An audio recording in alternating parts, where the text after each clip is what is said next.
It's the domain later when they ask about this. So guys, I'm gonna jump into this right quickly. Placing G into F, I'm gonna do it right here. That means go up to my F function and replace those X's with the G function. And I'm doing it so quickly I don't want to mess it up. So it looks like that if you're placing the G function into the F function. Is that true, guys? And then you got to clean that up, and now cleaning up may be a problem. As you clean this up, you got 2 over X. And on the denominator, what I would suggest is put those two terms together with a common denominator of X, and you end up with this 2 plus 3X over X. At this point, as you know, when you clean this up, these X's are going to cancel. So you're going to end up with like 2 over 2 plus 3X, and I did that real quickly. Is that true, guys? Find the composite. Now here's the issue. It's going to be an issue tonight. That's nice. Now they're asking you for the domain on this composite. I was doing F, circle G. And you're going to say, well, quickly, Professor, I can look at this and tell you what X can be. This is my answer. So guys, in this case, X cannot be, help me out, negative 2/3? Okay, so I'll put it on the side here. This. And the reason is, if you replace X by negative 2/3 right here, you're going to end up with a negative 2. 2 plus a negative 2, you're going to end up with 0 denominator. And then all of a sudden, hang on just 1 second here. Beautiful. You leave it, think you're finished. Then get the exam scored back and you've lost maybe half a point or whatever. What else should I consider for the domain, which is so easily overlooked? Because you think, like this right here, Professor, I see what it is. What else must you look at?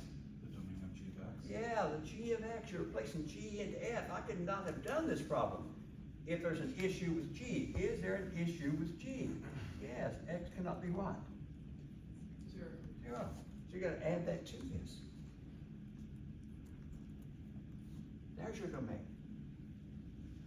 I include both of them, so be very careful with that.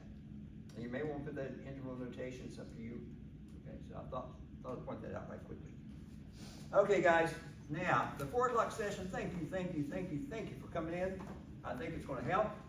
You guys who are not with me, I understand sometimes students have classes right up to 5 o'clock class starting, so you can't make it. Now, are there any quick questions? Because I got just a little to do. Park says he will stop me at, I guess, 5:45. Park, right? Mm-hmm. Okay. Guys, anything quickly to ask about? I can't work out really nifty problems, but I can answer a few questions. Anything quickly on your mind there? You're preparing for the test? I know where your mind is. Your mind's on that test. So whatever I do in my little time I have, I don't know well how much attention you're going to failure, but we got to look at something else also. Yes. Read that to me. What does it say? Oh, yeah. Now, I can't do the entire problem. I'm gonna do this though. Given, and was it cosecant? Yeah, Cosecant theta. equals -3. Negative 4? Yes. Okay. And tangent theta is greater than 0. By 4 o'clock session, also we're concerned about that, right? And then they ask you to find the remaining trig functions. You've got to find all 5 remaining trig functions. I don't have the time to find all 5. I'm going to find some for it. I'm glad she asked. Guys, we're finding missing the sign. Oh, I'm so glad she asked, because I'm going to show you how this is set up on your exam. Cosine, I'll find a few of these for you. Tangent, missing. Cotangent's missing. And secant's missing. Now, I don't care which one you find first, it's up to you. But before I jump into it, Isabella, you and I were talking about this. I would think first I better determine where I'm located. Where's this angle theta located? They gave me this much information. I'd like to know where on earth is it located? Guys, cosecant, by definition, is 1 over y. And they're saying it's gotta be a negative. Anyone tell me of the 4 quadrants, if you place 1 over the y coordinate, you're guaranteed to get a negative response in which of the 4 quadrants? 1, 3, and 4. 3 and 4. Quadrant 3, quadrant 4. Down here they said also they want tan to be positive. That's y over x. Now where on earth of the 4 quadrants, when you place the y coordinate over the x coordinate, are you guaranteed you're going to get a positive? Quadrant 1 and quadrant 3. Is that true? And where do they match up? Quadrant 3, so that means I gotta be careful with my word. The coordinates in quadrant 3 are negative, negative. This is gonna help me to determine what sign to use on these answers. Okay guys, we'll try to find a few of these for you. I would, this is me, they gave me cosecant. It's up to you though. Which of these 5 do you think would be easiest to find knowing something about cosecant? Sine. Why? And I'm going to ask you to write down the identity on the side that you were using or thinking about. Michael, what identity are you thinking about? Cosecant equals 1 over sine. I didn't see that. That's a relationship. In other words, those two are reciprocal. So they give you this right here. So right quickly, he's telling me, Professor, just flip that over. Sine must be that. Done. Now tell me something else, since I know that. What else could I find of the 4? That's up to you. But you gotta tell me the identity you're using, even on the test tonight. Which one would you like to find next? Cosine? Okay, now to find cosine, tell me what identity do you have in mind? Sine squared theta plus cosine squared. Oh, Isabella. equals 1. Nice. Professor, try this. And she says you've already found sine, so let's put negative 1/4 in there. You know that one. And she says therefore cosine is out here, so I can solve for it. Guys, by the way, that's 1/16, just to make my work a little quicker here. If I move that 1/16 over by subtracting, I end up with 1 subtract 1/16 over there. Well, that's a strange number. When you do a square root, guys, what is that, 15 over 16? I think. The truth? And when you do a square root, very strange. You're going to end up with a radical 15, which you can't do anything with. But 16 is a 4. When you apply square root on this, which you've got to go from here to here. Isabel, thank you so much. Now, I'm in quadrant 3, guys. I'm looking for cosine. Now, be careful. This will mess you up on this problem on the test if you're not careful. Cosine is x. We've already determined what is the x in quadrant 3. It's going to be negative. So I have to attach a negative sign on this answer of radical 15 over 4. Oh! I'm going to find one more for you. Now, can anyone tell me now, based on what you see at this point, what would you like to find now, and tell me the identity you want to use?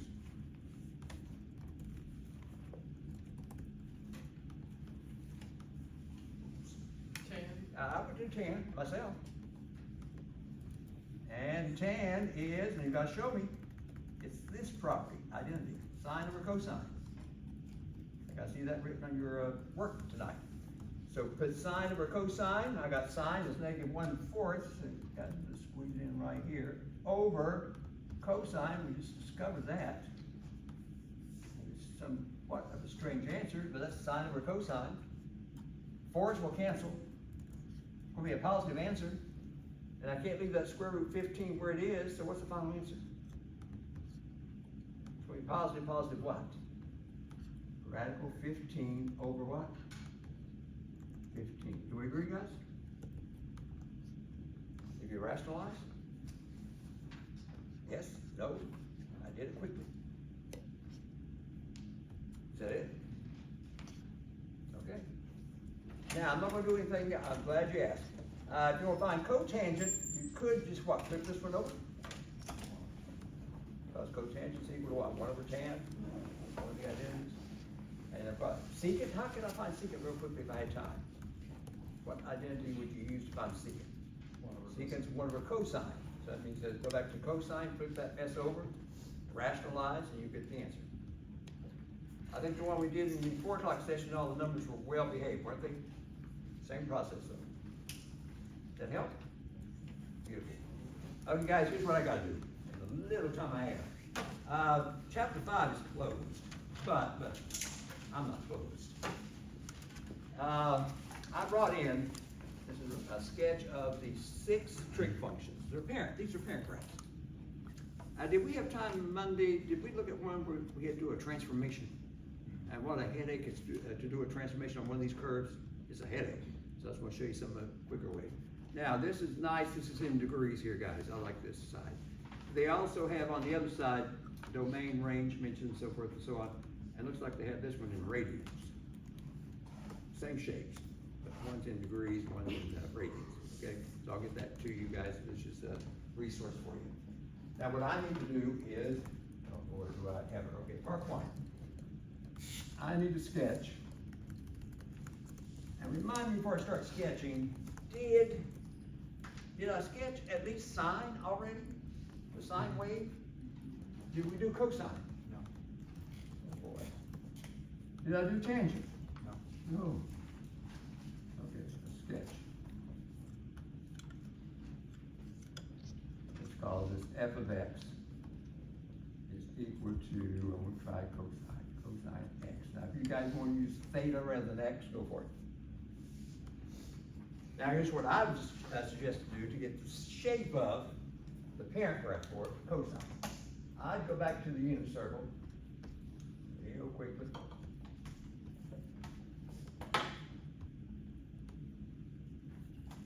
And it looks something like this. I would remember, even for tonight's test, I would remember that this is 0 and the coordinates are 1, 0. This is pi over 2, 0, 1. This is pi, negative 1, 0. This is 3 pi over 2. And I'll get out of your way here. I'll get this labeled. And have those labeled. Is that true? And then of course we got quadrant 1, quadrant 2, quadrant 3, quadrant 4. All that going on. Now, what I want to do, I'm going to take a look at this unit circle and unwrap it into, or do it on a grid on the side here, and just look at the x coordinates. That's what cosine is. My definition is x. So let's do it like this. First, I'm going to place on the x-axis my critical numbers. I'm calling my critical numbers 0, pi over 2, pi, 3 pi over 2, and 2 pi.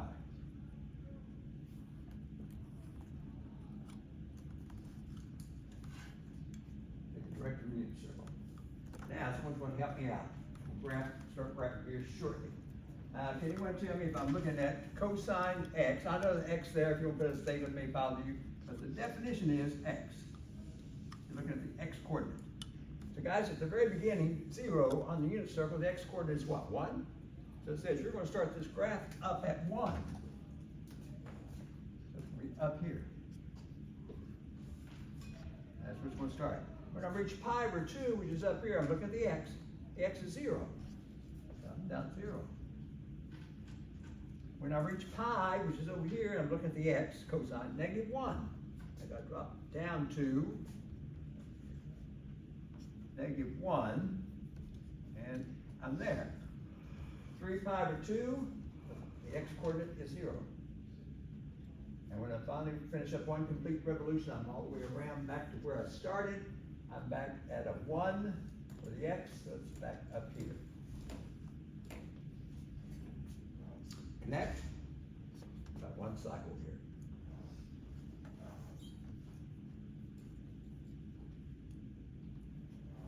There's one cycle of what we call the cosine graph. Now, does this graph repeat? It does. Repeats on the left, right. You'll see on the handout when you get the handout what they look like. Guys, we're just looking at this one cycle. I'm gonna accept this as my parent graph. It does go on forever. If though, later on, you have to do this again. Keep in mind, it does that. We're doing it on this side, go for it, it repeats. I'm gonna accept the blue part as my parent. Now the domain and range, they want the domain and range of the entire function, not just my parent. So the domain of the function is, looks like it's negative infinity through positive infinities, if you guys agree, along the x-axis.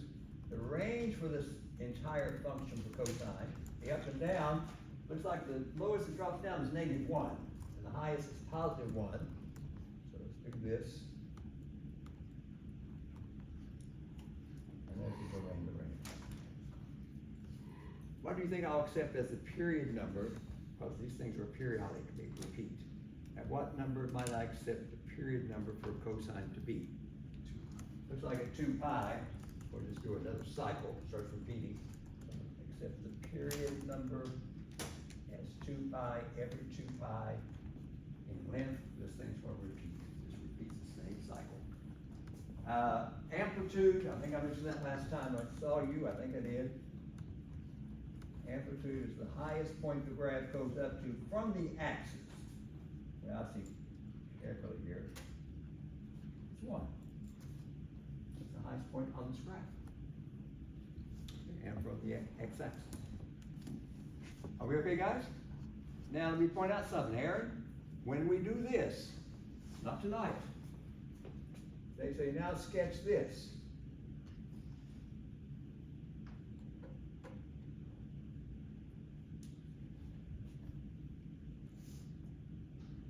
Let's make it more interesting.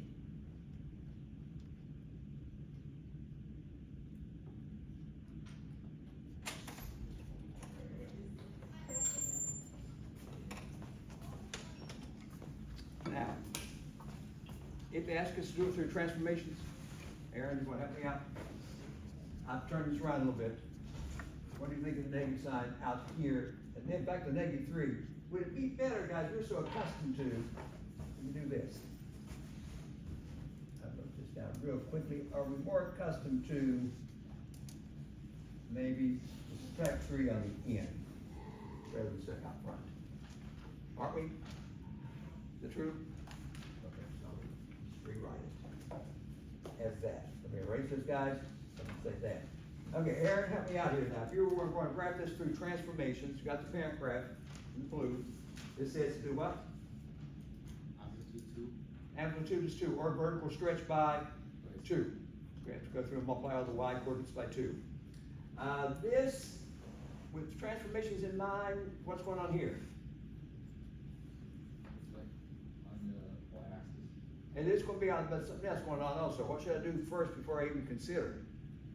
And you've seen this so many times happen on other graphs that we did transformations on.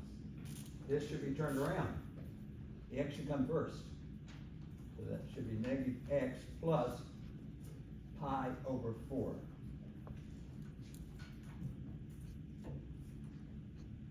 Is that true, guys? We just turned around, get the x first, and then factor out the negative. And it looks like all that business now, that's the way this in the blue here inside parenthesis now it's expressed like this. Now, Aaron's telling me the negative sign there tells me there's going to be what? A reflection through the y-axis. And then this, since I cleaned it up a little bit, there's a horizontal shift to the right, pi over 4.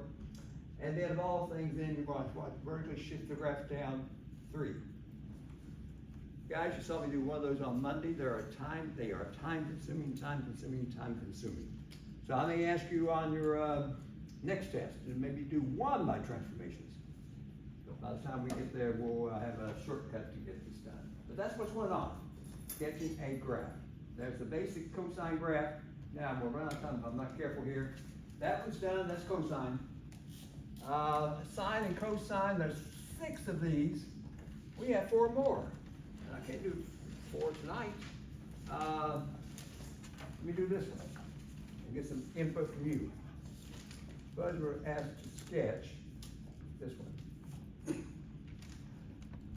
One cycle for a parent graph, for a cosecant. Now, what I could do in the little time I have here, I could go back to this, I call it unwrap, or go through and consider for cosecant what? 1 over y, 1 over y, 1 over y, and plot points like I did here. I think it'd be better though, a little bit quicker, if you did this. Is cosecant related to another trig function? What is cosecant related to in terms of another trig function? 1 by sine. It's 1 over sine. It's a reciprocal sign. Did I do sine on Monday? So why not just redraw the sine graph? Here we go. First, let me point out what you tell me there. This is equivalent to, if it'll help me, it's equivalent to that. That's one of the identities. So let's go to sine from Monday without going back to that unit circle. Mark it. Hang on. That was really nice. Let me place my points here. 0, pi over 2, pi, 3 pi over 2, 2 pi. Let me place in maybe blue, if I can get the blue marker to work for me. Let me place that sine graph first.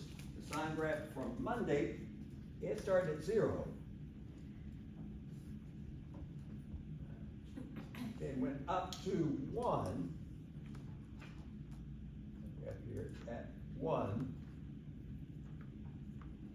Back to 0. Drops down to a -1. We saw this on Monday. And back to 0. So it's like a sine wave of a sort. Now fix this up and back. Guys, is that a rough shape of what we saw on Monday? Now that's the sine graph. That's in blue. Now I want to graph this one, cosecant. And its relationship to the blue graph is they should be reciprocals. That's the word here. So let's find the reciprocal of this graph. Yeah. Wouldn't a lot of the points be undefined? When I get to the cosecant graph. Yeah. Yeah, beautiful. We got it. Beautiful. Here we go. Okay, guys. My first point is at 0. I'm doing 1 over that. I'm doing, in other words, a reciprocal. Is there a reciprocal? Can I even consider a reciprocal for 0? No, it's what? Undefined, 1 over 0? That says, Brianna, mathematician back there, she says, Professor, you better start out with an undefined. No, I gotta go here. In other words, I'm gonna place that to show as a purple asymptote. It's undefined. That's 0. Be honest. When I get to this point from the graph from Monday, the sine graph, I'm at 1. Is there a reciprocal for 1? Like 1 over 1, can I still flip it over and not run into difficulty? I'll end up what? 1 over 1 again. So yes, this works. The reciprocal is 1. Pi on the unit circle, in fact I have it right here. Pi's coordinates are these, and I'm doing cosecant, which is 1 over y. What's the y coordinate here? 0. So again, I run into an issue. 1 over 0 is undefined. So that means there's another asymptote at this point.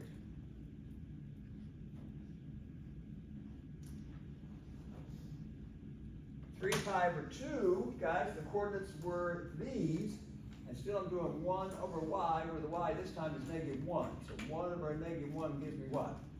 -1. That's doable. So that means it's down here.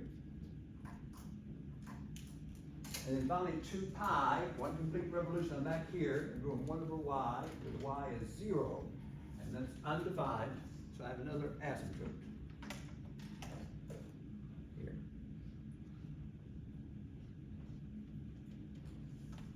Beautiful. So you guys are doing this in green, I've got three asymptotes, and I have three, I guess 3 points. Oh, well, I've got a point here, 2 points. Now I know what the graph looks like. I'm going to cosecant 1 over sine. Anyone tell me, back here on the unit circle, quadrant. If I'm in quadrant 1, and I'm doing cosecant, which is 1 over y, what is the y coordinate to begin with at any point in quadrant 1? Is it positive or negative? If I'm in quadrant 1. Y, everything is positive. The y definitely is what? Positive? If I do a reciprocal on that positive, I still get a positive. Is it true? So what does that tell me in quadrant 1? Look at this, guys. From here to here, it's quadrant 1. From 0 to pi over 2, this is quadrant 1 on this grid. So it says this little space right here had better be above the x-axis when you graph it, because it should be positive. So if I'm above the x-axis, look at this strange thing. It looks like that. For the first piece of the cosecant graph. Now if I go to quadrant 2, here's quadrant 2. From pi over 2 to pi. Okay, let's go over here and see. This is quadrant 2. And quadrant 2 would have for coordinates from basic algebra, what's that, negative, positive? And I'm placing 1 over y, where y is what, positive? So that says I better stay above the x-axis, still positive, even in quadrant 2. Guys, so in quadrant 2, from this little space here, I better stay above and come out and follow the asymptote. There's the other piece. Now quadrant 3. This is quadrant 3 right here. Quadrant 3 on my unit circle corresponds, it's over here. Quadrant 3.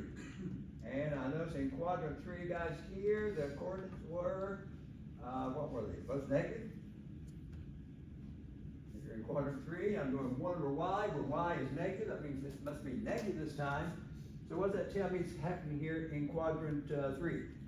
It must be a negative. Where should the graph be located? Below. Thank you. So I have no choice. I cannot touch that asymptote. It's going to be below. And then finally, quadrant 4, which is right here. And on my unit circle, right here it is.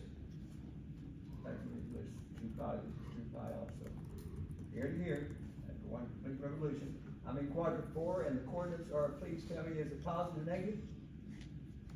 And I'm going 1 over y, and y is negative, so am I going to end up with another negative result, which says stay below, to show a negative, stay below the x-axis. There's the graph. There's what the parent graph for cosecant looks like. Based on the sine graph, it's reciprocal. Okay, I'm going to watch my time here. Brianna, have you seen some of this before? Look at that. She gives me all these nice responses here. Now, guys, back here, I know and you know the domain is negative infinity through positive infinity. That's true on this graph. Here is the domain all real numbers. No, I have some asymptotes here. So if they ask you for the domain, I need some help. And some of my students may have had a little trick, they may have a little knowledge of what's going on here. I have an asymptote at 0. Almost erase 0 there in all my talking here. There's an asymptote at 0, at the very beginning, right there. There's an asymptote at pi. There's an asymptote at 2 pi. That means I cannot use them in my domain. So right now I've got x cannot be 0, x cannot be pi, x cannot be 2 pi, and they want the domain of the entire function, not just that one cycle you see me have here. They want you to repeat to the left, to the right, forever, and get the domain for the entire function. Guys, I got 0, pi, 2 pi myself cannot be used. Anyone tell me if I should extend this out? I'm not going to extend it into another cycle. Let's go do this again. That. Let's go do it again. This. Over here, same thing. On the other side. Anyone tell me if I should extend to the right of 2 pi where would the next asymptote show up?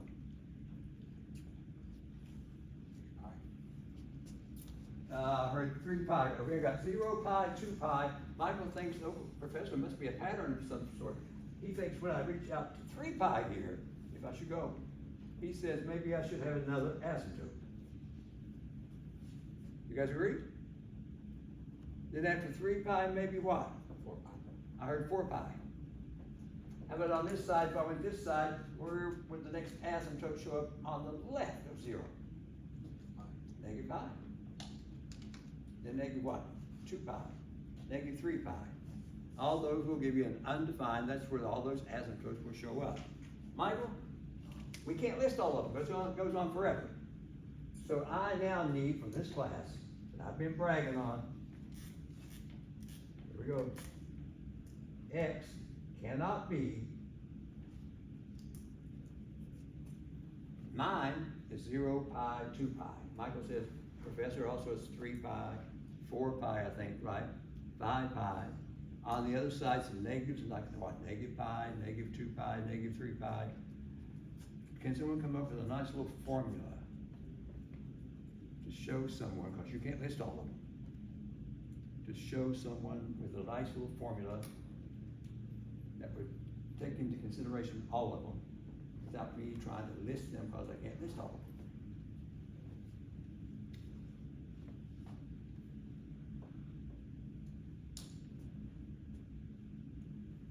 Now, I'd throw this out. I'm really, if I get a response from my class, I'll be so happy. This is a tougher type problem for the domain. I need a formula that you could tell someone, this is a formula. I can't list all of them for you. But if you do this to this little formula, it will give you where one of those asymptotes is located. You want to have an idea. Right now, we do this for a hint. 0 pi, 2 pi. Michael, I think you said 3 pi. 4 pi. 5 pi. On this side over here, what was it? Negative pi, negative 2 pi on the left if I wish. Can someone with all these numbers that go on forever come up with a formula?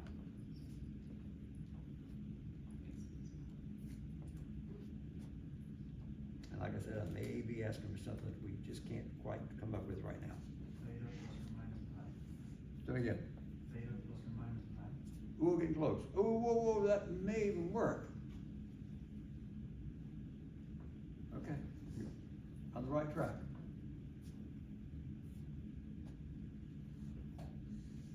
All whole numbers times pi. Okay, again. All whole numbers times pi. Again, very close. All whole numbers times what is pi. Okay, here's the way we're gonna write it. X cannot be, guys, here goes. Look at this strange thing here. N pi. And definitely all have a pi in. There's a pi. N pi, where N is an element of, that's what this strange looking E is, element of, a member of, the set of integers. And we represent the set of integers with a capital Z, it looks like that. And I think I've used that notation in class, haven't I? Before, have I used that notation or not?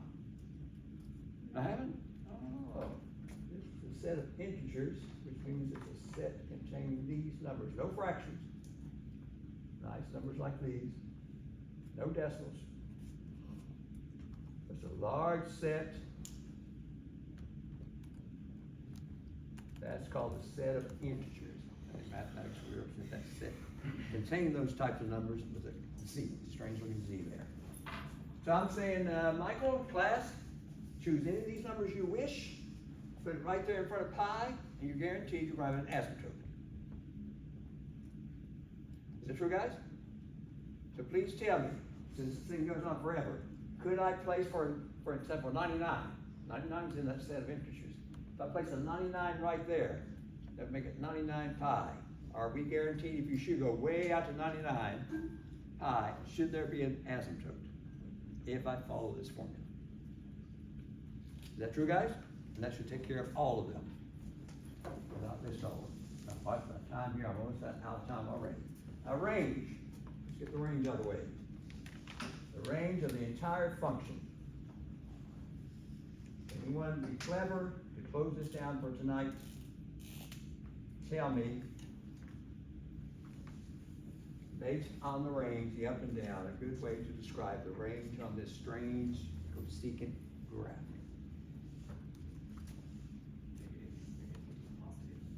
Ooh, not negative infinity through positive infinity. Because there's something missing here. There's no graph here. I'm talking about the green graph, guys. There's no green graph here. To begin. Negative infinity to -1. Here, negative infinity up to a -1, where -1 will be included. And then I think, Michael, hang on. He's got from negative infinity up to a -1, Professor, stops there for the lower piece. And then jumps up from what? Union. Bracket 1 to infinity. Beautiful. Beautiful. There's your range.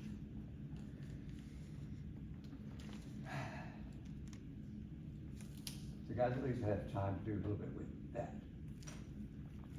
Okay?